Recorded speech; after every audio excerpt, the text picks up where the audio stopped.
यहाँ पर आपको सभी लोग यहाँ पर खड़े हैं जो भारतीय जनता पार्टी और टोपी लगाए हुए खड़े हैं और कमल को अपने हृदय में बसा के खड़े हुए हैं। तो हम कमल के बारे में बात कर लेते हैं। हमारे साथ जुड़ रहे हैं स्यावड़ा विधानसभा से भारतीय जनता पार्टी के प्रत्याशी प्रदीप अग्रवाल जी, जो कि पूर्व में ही विधायक रह चुके हैं और इनका कार्यकाल जो है यहाँ की जनता देख चुकी है। सबसे पहले स्वागत है आपका हमारे चैनल में। स्वागत है राम भाई। अच्छा, आप हमें बताएं अग्रवाल जी, जैसे कि आपके कार्यकाल पर आरोप लगाए जा रहे हैं। मेरे 3 सवाल हैं स्यावड़ा विधानसभा को लेकर।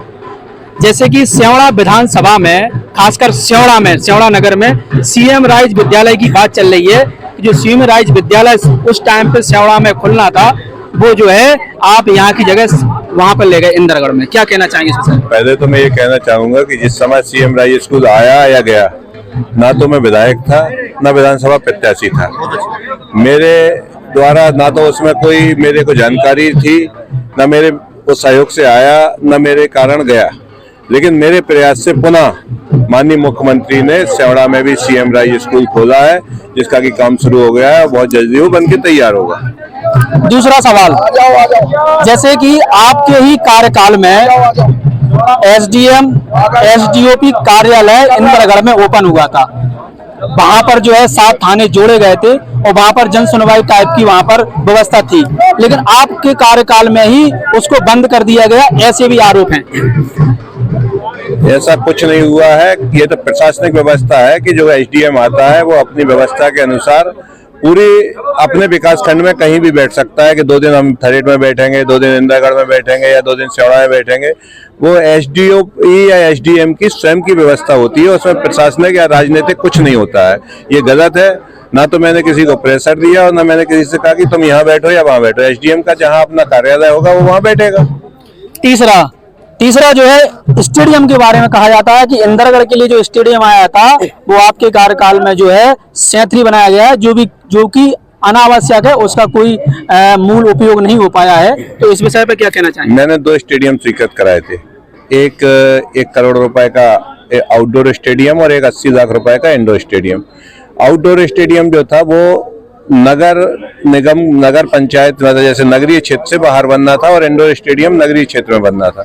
तो जो इंडोर स्टेडियम था वो मैंने स्यावड़ा के लिए स्वीकृत कराया था, और आउटडोर स्टेडियम था वो कहीं भी स्यावड़ा इंदरगढ़ में नगर से नगरीय निगम की, नगरीय निकाय की सीमा के बाहर बनना था।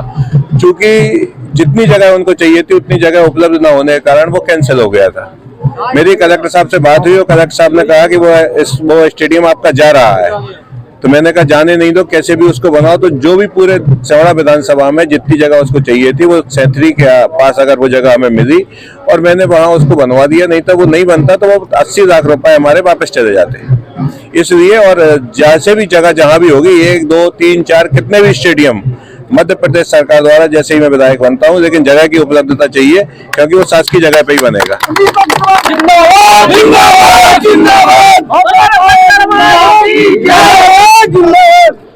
अभी हम स्यावड़ा नगर में खड़े हो गए हैं और स्यावड़ा नगर जो है सनकुआ धाम के नाम से भी फेमस है। यहाँ पर ब्रह्मा जी के पुत्र सनंदन और सनत कुमार जी ने यहाँ पर तपस्या की है, और बताया जाता है कि नारद मुनि ने भी यहाँ तपस्या की है। तो बड़ा पवित्र धर्म स्थल है। तो इसको जो है आपके ही कार्यकाल में यहाँ जो है पर्यटन इसको घोषित करने के लिए, उसको सौंदर्यीकरण के लिए राशि स्वीकृत हुई थी, जो कि अब तक नहीं हो पाया है। क्या कारण रहा? ऐसा नहीं है। मेरे कार्यकाल में मैंने 3 करोड़ राशि सनकुआ घाट के लिए स्वीकृत कराई थी। माननीय नरोत्तम मिश्रा जी उस समय जल संसाधन मंत्री थे और उन्होंने स्वीकृत की थी 3 करोड़ राशि। माननीय माया सिंह जी हमारी प्रभारी मंत्री थी, दोनों के संयुक्त प्रयास से राशि स्वीकृत हुई थी, और उसमें से 80 लाख रुपए का एक टेंडर भी मैंने कराया था और काम शुरू भी हुआ था। 60 लाख रुपए का काम हुआ है, जो कि एक घाट बना है, आप जाके देख सकते हैं, रिकॉर्ड निकलवा सकते हैं। उसके बाद सरकार बदली और कांग्रेस की सरकार आई।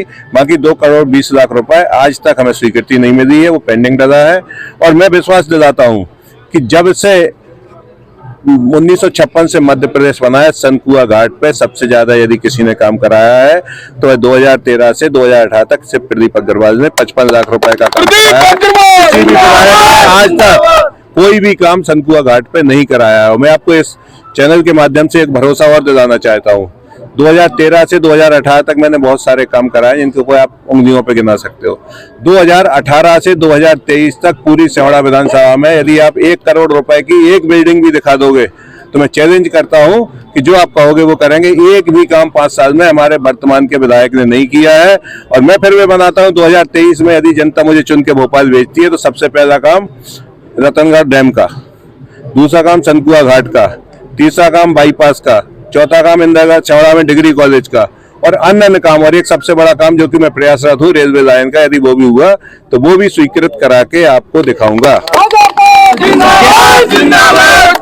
जैसे कि नगर इंदरगढ़ स्यावड़ा विधानसभा का केंद्र बिंदु है और नगर इंदरगढ़ के लोगों को स्यावड़ा आना पड़ता है, दतिया जाना पड़ता है। ना तो नगर इंदरगढ़ में कोई रजिस्ट्रार बैठता है और ना ही वहां पर किसी मजिस्ट्रेट वगैरह की व्यवस्था है कि जो कार्य यहाँ हो रहे हैं वो कार्य वहीं पे हो सकते हैं। क्या आप ऐसा कुछ? चूंकि विकासखंड स्यावड़ा है और विकासखंड के हिसाब से व्यवस्थाएं होती हैं, यहाँ के लोगों की मजिस्ट्रेट की अपनी व्यवस्था होती है। वो चाहेंगे इंदिरागढ़ में खोलें, वो चाहेंगे नहीं खोलें, इसमें राजनीतिक कुछ नहीं होता है। जनता की मांग के आधार पर जो निर्णय होगा वो निर्णय किया जाएगा। जनता की मांग है ये? जनता की मांग अगर मेरे सामने आएगी तो उस पर निर्णय दिया जाएगा। अभी ऐसी कोई मेरे सामने मांग नहीं आई है। अच्छा, 5 उम्मीदवार जो स्यावड़ा विधानसभा में चुनाव में उतरे हैं, स्यावड़ा विधानसभा में 5 उम्मीदवारों को लेकर क्या कहेंगे आप? किससे जो है टक्कर होगी आपकी? मेरी टक्कर किसी से नहीं है। ये बाकी के जो 4 उम्मीदवार हैं वो 2nd, 3rd, 4th और 5th पे टक्कर है उनकी। मेरी किसी से टक्कर नहीं। मैं तो जनता के आशीर्वाद से और आप सबके सहयोग से जीत के सेकंड पे कौन आना है ये आपस में वो लोग तय कर रहे हैं। जैसे कि आपने सुना, हमारे साथ जुड़े हुए थे प्रतिभा अग्रवाल जी। आगे की चुनावी देखने के लिए देखते रहे असर पर।